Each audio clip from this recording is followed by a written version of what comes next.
1 year after the Void Empire's surrender, the galaxy had changed more than anyone could have imagined. In Earth's new Galactic Cooperation Center, Dr. Walker stood with Captain Reed and General Wells, watching ships of all species moving through the improved hyperspace lanes humanity had created. The primals would be proud, Reed said, gesturing to a display showing the spread of human innovations across the galaxy. We didn't just win a war. We transformed it into peace. The screen showed the former Void Empire worlds, now thriving with new hybrid technology. Where there had once been rigid military outposts, there were now trading centers. Where there had been weapon factories, there were now innovation hubs where species from across the galaxy worked together. Look at that, Walker said, pointing to a particular image. Those are Void Empire engineers working with human mining experts to create new transportation systems. A year ago, they were trying to kill each other. The image showed the newest generation of ships, sleek vessels that combined the best aspects of every species' technology. Human adaptability had turned out to be contagious. Other races were learning to think differently, to see possibilities where before they had seen only limitations. Report from the Galactic Council, Wells announced, reading from his display. The last of the old Void Empire battle fleets has been transformed. Not a single shot fired. They're calling it the Great Integration. Through the window, they could see the massive form of Legacy Station, the former Council headquarters, now rebuilt using human principles. Its crystal walls still pulsed with light, but now they adapted and changed, learning from every species that passed through them. Did you see the latest numbers? Walker asked, pulling up another display. Poverty in former Void Empire space down 80%. Disease reduced by 60%. And it's not just them. Every species that's adopted our approach to technology is seeing similar improvements. Reed smiled, remembering the battle at Mining Station Delta that had started it all. We turned mining tools into weapons when we had to fight. Now we're turning weapons back into tools. That's the real human gift, isn't it? Seeing how things can be changed. A new ship appeared in the space outside, one of the former Void Empire's massive dreadnoughts. But instead of weapons, it now carried medical supplies and humanitarian aid. Its black hull had been transformed into a shifting rainbow of colors, symbolic of its new purpose. Message from Councillor Stone, Wells said. The Galactic Council has officially ratified the new charter.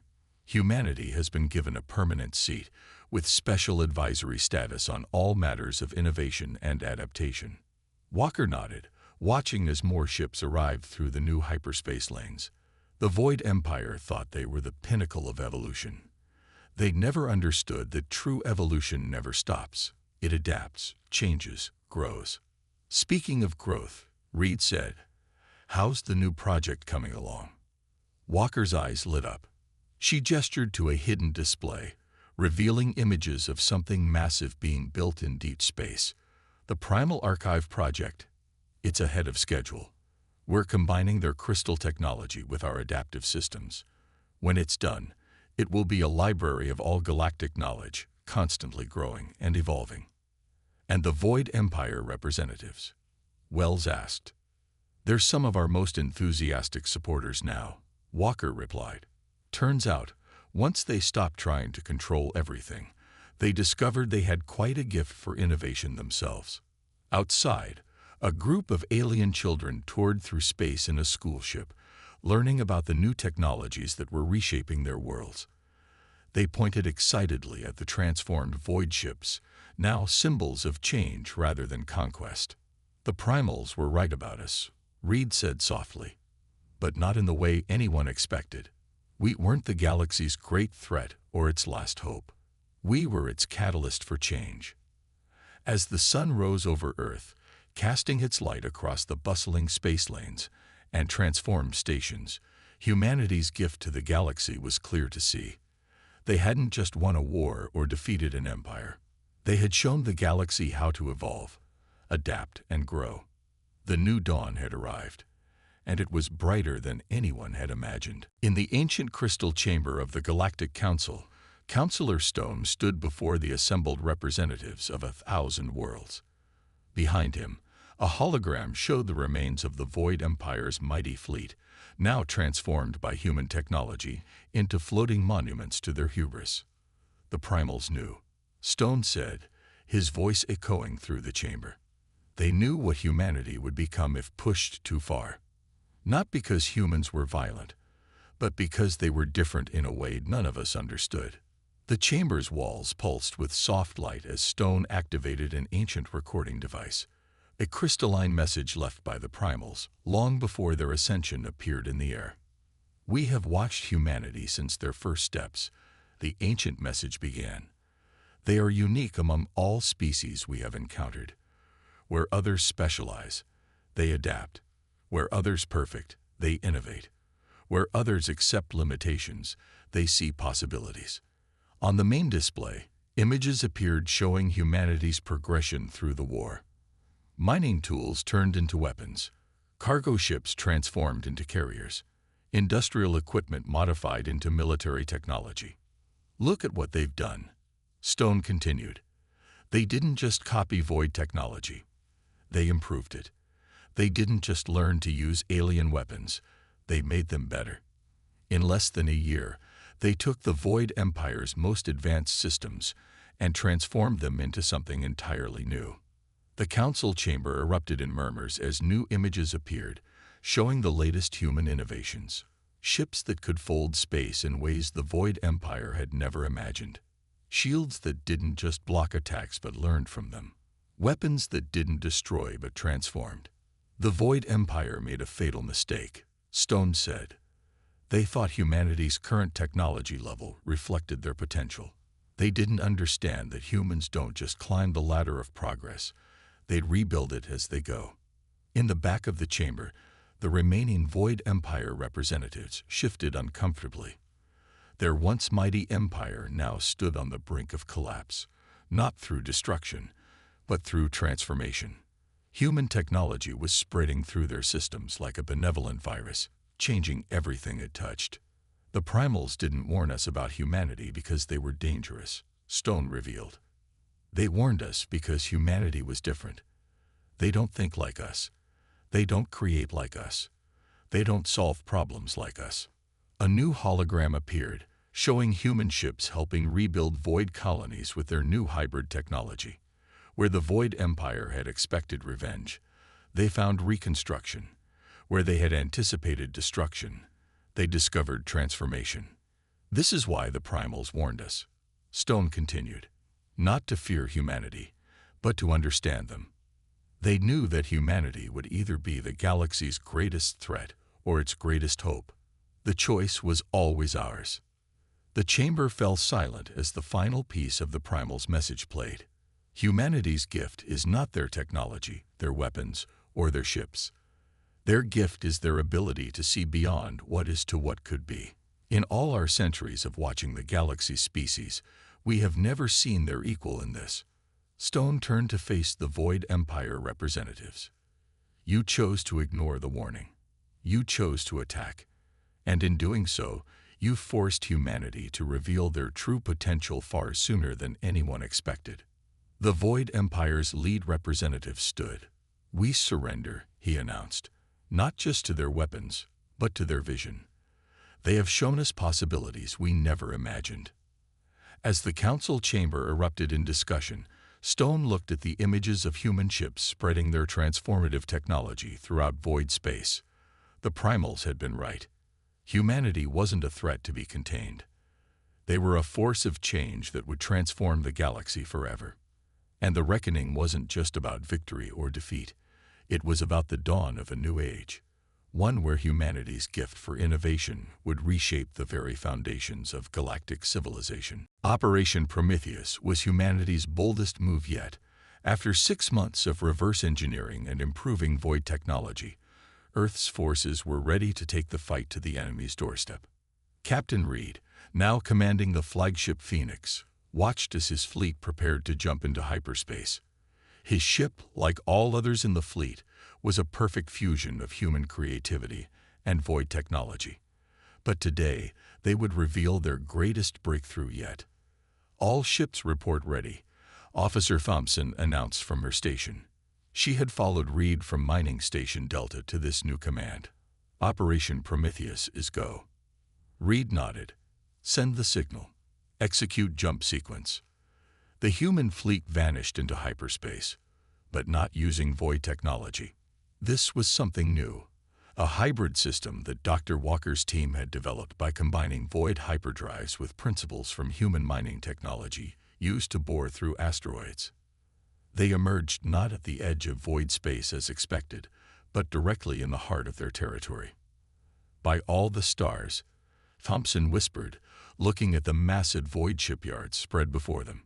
The new drive worked perfectly. They never expected us to be able to jump past their outer defenses. The Void Empire had built their defenses in layers, expecting attacks to come from the outside in. They'd never imagined anyone could pierce directly to their center. It was supposed to be impossible. Humans had made it possible. Launch the mining drones, Reed ordered.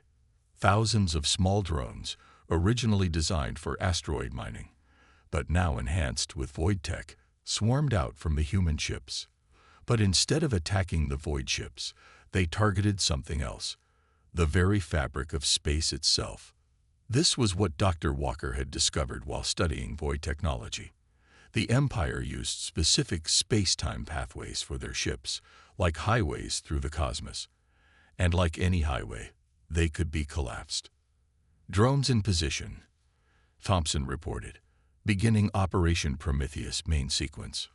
The drones activated their modified mining beams, not cutting through rock this time, but through the structured space-time the Void Empire relied on. Their weapons combined void energy with human mining techniques in ways the Empire had never imagined possible. Alarms blared across void space as their carefully maintained hyperspace routes began to collapse. Ships in transit were forced back into normal space, appearing randomly across their territory. Their perfect network of transportation was being torn apart by technology they had dismissed as primitive. Void Fleet responding, Thompson announced. But they're scattered. Their coordination is broken. That was the true genius of Operation Prometheus. The Void Empire had built their entire civilization around their mastery of hyperspace routes. By attacking these routes instead of their ships, humanity had struck at the very foundation of their power. Launch Phase 2, Reed ordered.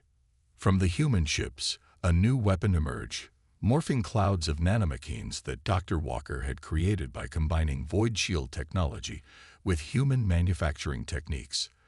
The clouds spread through space, seeking out void ships and adhering to their hulls. The void ship shields, designed to stop energy and physical attacks, were useless against these microscopic invaders that simply flowed through the gaps in their defenses. "Sir," Thompson called out, excitement in her voice. "The nanites are working. Void ships are losing power across their entire territory." Reed watched as the mighty Void Fleet, pride of an empire that had lasted thousands of years, was systematically shut down by machines too small to see. The nanites weren't destroying the ships. They were transforming them, converting their power systems to prevent them from functioning. "Send the message," Reed ordered. Across all frequencies in the Void Empire's own language, humanity's terms were broadcast. "Your expansion stops here. Your empire ends today. Surrender, or we will shut down every ship, every station, every piece of technology you possess." In the command center of the Phoenix, Reed watched as void ships began powering down their weapons.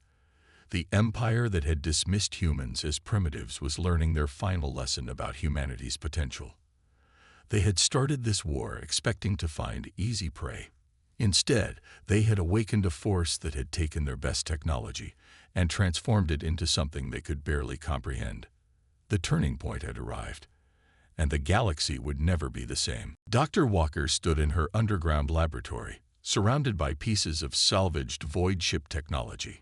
3 months had passed since humanity's defense against the Void Empire's first major attack, and every second had been spent studying the enemy's technology. "Show me the latest test results," she said, gesturing to her team's main display screen. The holographic display flickered to life, showing the remains of a void shift shield generator. What made it special wasn't the alien technology. It was the human modifications clearly visible throughout the device. "We did it," her assistant Tom said, barely containing his excitement. "We didn't just copy their shield technology. We improved it." This was what the Void Empire hadn't understood about humans. They didn't just learn, they innovated. They didn't just copy, they improved. Every piece of captured Void technology had been taken apart, studied, and rebuilt with human ingenuity. "How much better is it?" Walker asked, though she already knew the answer from the data scrolling across her screen. 40% more efficient, Tom replied, "and it can adapt to different types of attacks." The Void shields were static. Ours learn. In another part of the facility, captured Void ship weapons were being merged with human mining laser technology. The Void weapons were more powerful, but human mining lasers could cut through materials their makers had thought impossible to breach. The combination of both was something entirely new. A warning alarm sounded through the facility. "Dr. Walker to the command center," the intercom announced. "Urgent situation." Walker rushed to the command center, where General Wells was waiting with a grim expression. The main screen showed a massive Void fleet emerging from hyperspace near Jupiter. "They're back," Wells said. "And they brought their entire fleet this time." Walker smiled. "Perfect timing. We're ready for Phase 2. Across the solar system, humanity's new hybrid ships moved into position. They looked strange, a mix of human industrial design and Void organic shades. But their appearance wasn't what mattered. The Void fleet approached in their usual perfect formation. Their sensors detected human ships that seemed to be using copied Void technology, and their commanders felt confident. After all, how much could primitives learn in 3 months? The first shot was fired by the Void flagship. A massive beam of purple energy lanced out toward the human fleet. It never reached its target. The human ship shields didn't just block the attack. They absorbed it, adapted to it, and grew stronger. This wasn't just Void technology anymore.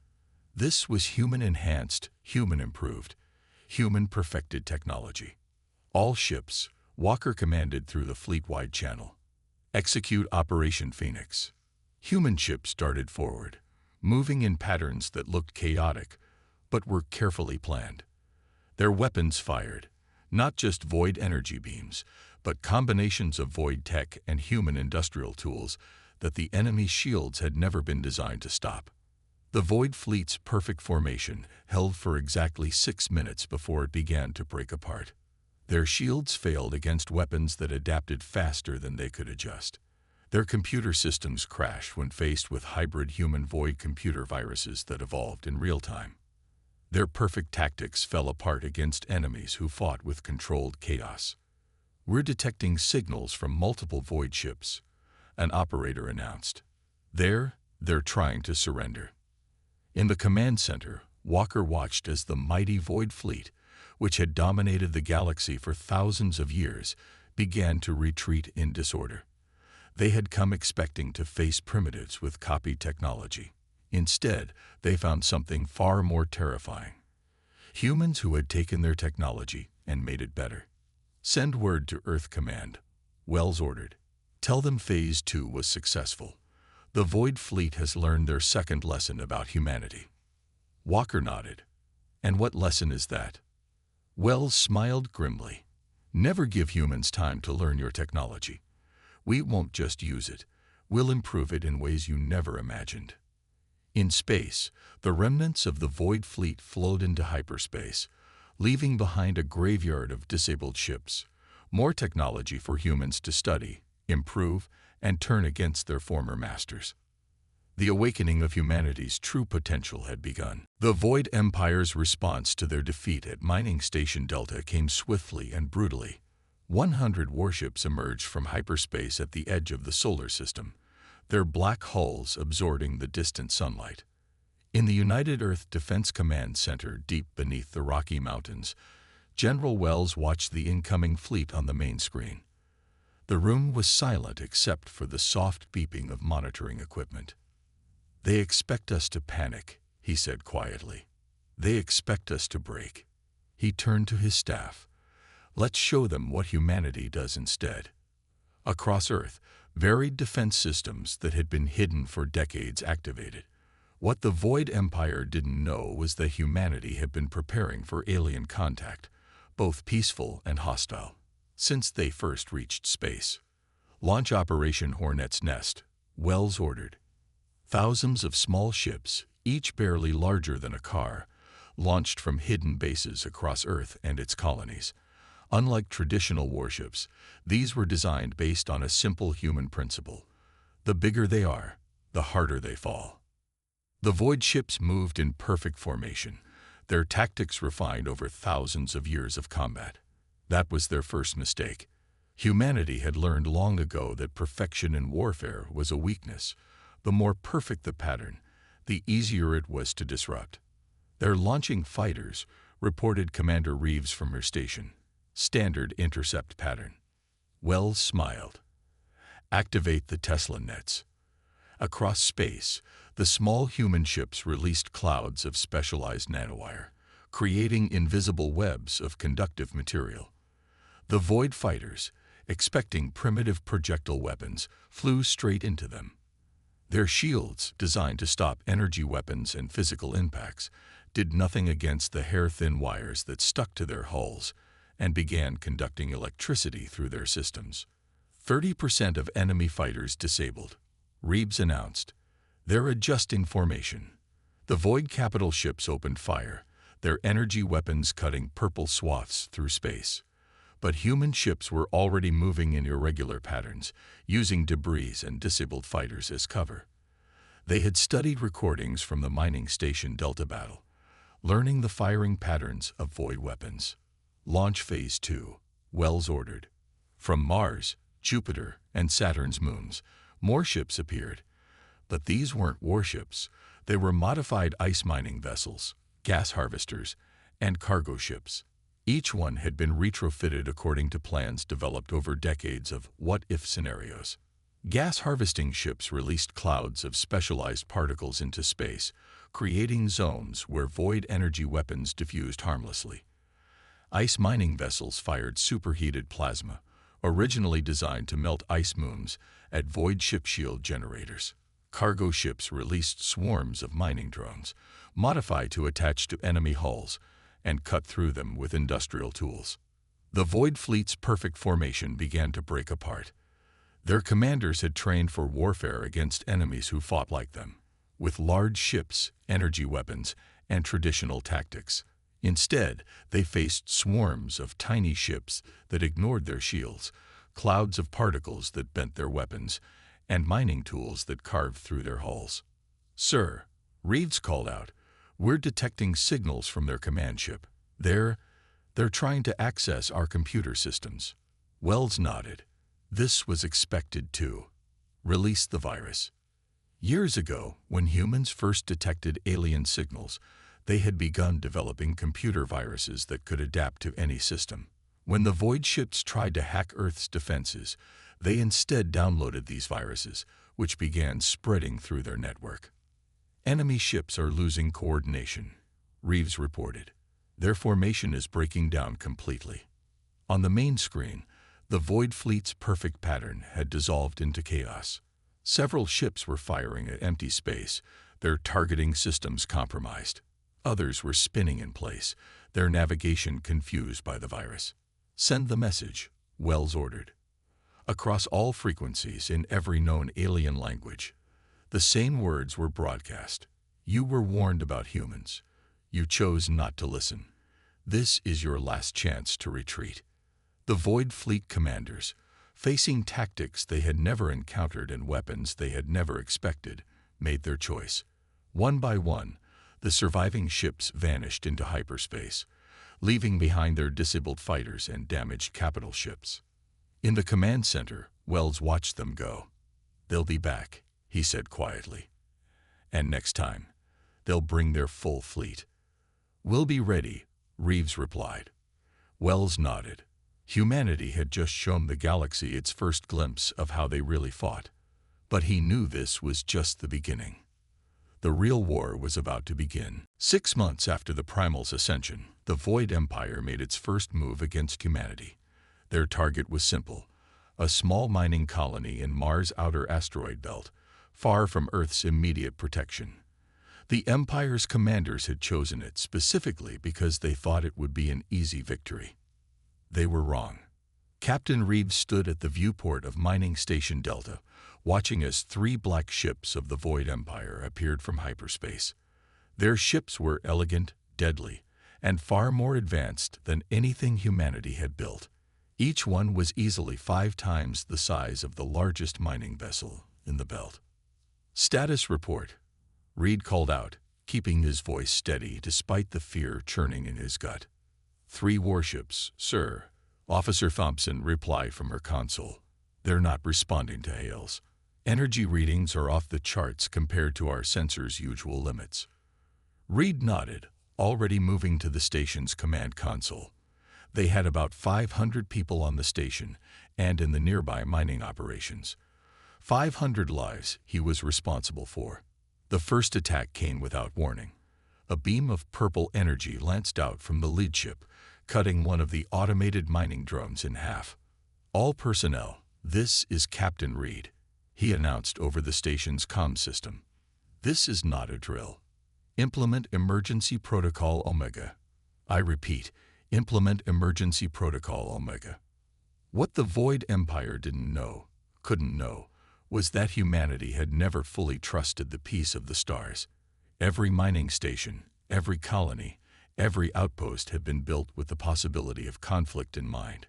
It wasn't obvious. It wasn't military. But it was very, very human. "Mining charges armed, sir," Thompson reported. "All drilling lasers reoriented for defensive positions." The Void Empire ships moved closer, likely expecting surrender or panic. Instead, they found themselves facing a station that was rapidly transforming. Drilling platforms that had been cutting into asteroids now turned their industrial-strength lasers toward the approaching ships. Mining charges, designed to break up asteroids, were now scattered in a defensive pattern around the station. Maintenance drones, typically used for external repairs, began moving mining debris into a makeshift shield wall. "They're charging weapons," Thompson announced. Reed grabbed the comm. "All mining vessels, execute scatter pattern Delta. Use the asteroids for cover. Remember your training." The Void ships fired, expecting to obliterate the primitive human defenses. Instead, their energy beams hit clouds of reflective ore dust, dispersing their power. Mining lasers, not designed for combat, but incredibly powerful for cutting through rock, struck back. Direct hit on their lead ship's sensor array, Thompson called out, excitement in her voice. Their shields weren't calibrated for our industrial laser frequency. The Void ships spread out, trying to surround the station. They flew right into the field of mining charges. The explosions weren't as powerful as military weapons, but they were designed to crack asteroids. The Void ship's shields flickered under the unexpected assault. More importantly, the explosions created clouds of debris that their sensors couldn't penetrate. "Mining Team 6 reporting success," Thompson said. "They managed to attach magnetic grapples to the smallest enemy ship. They're using mining drills on their hull."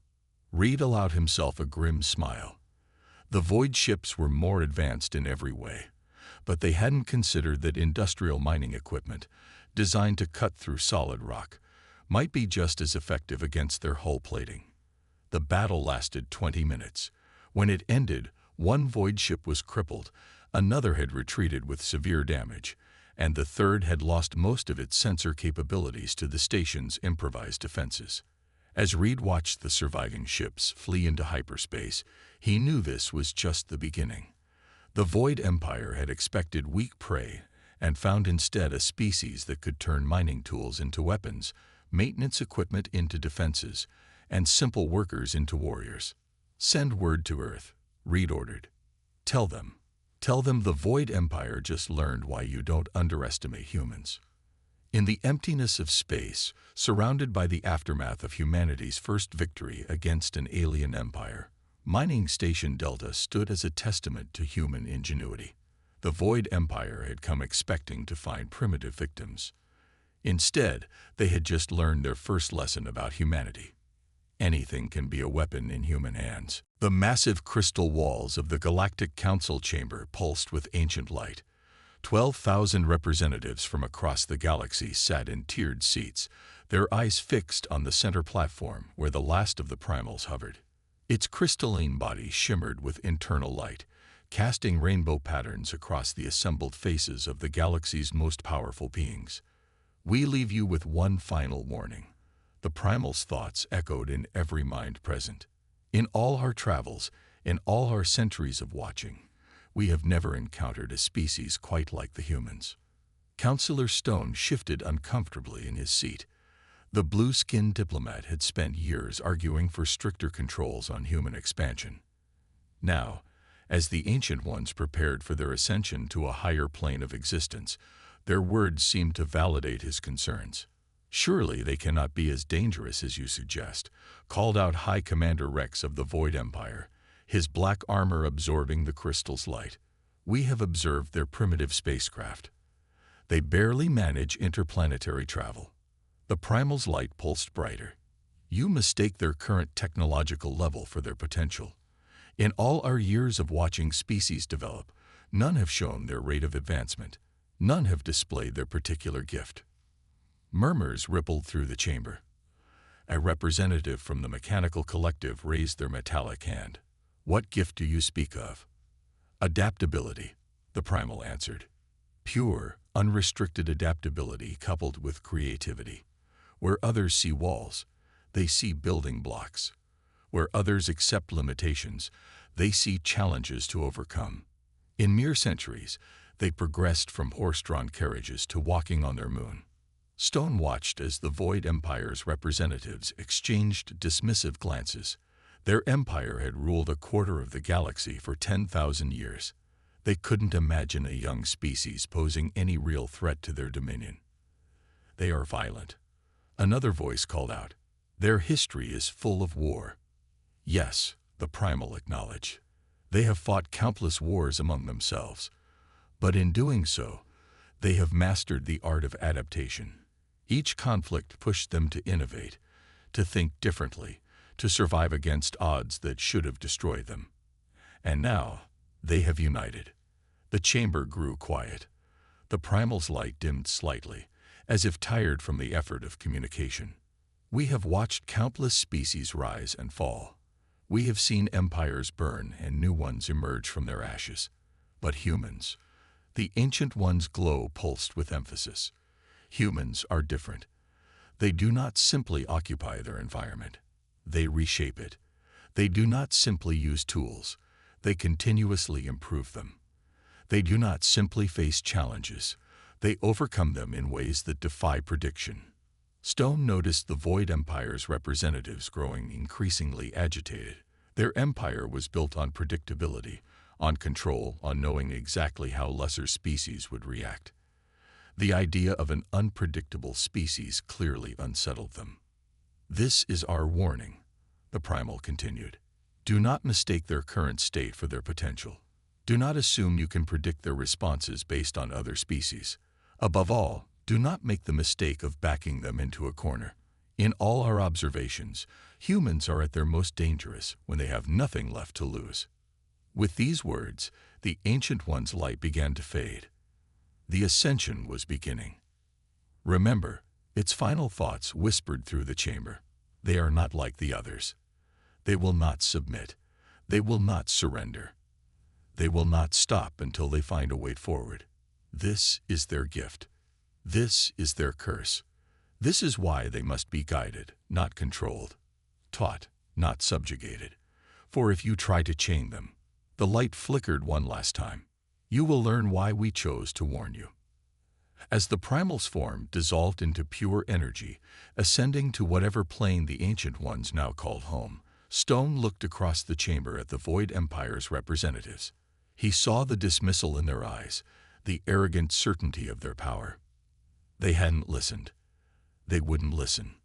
And Stone knew, with a certainty that chilled him to his core, that they would all learn exactly why the Ancient Ones had been so concerned about humanity.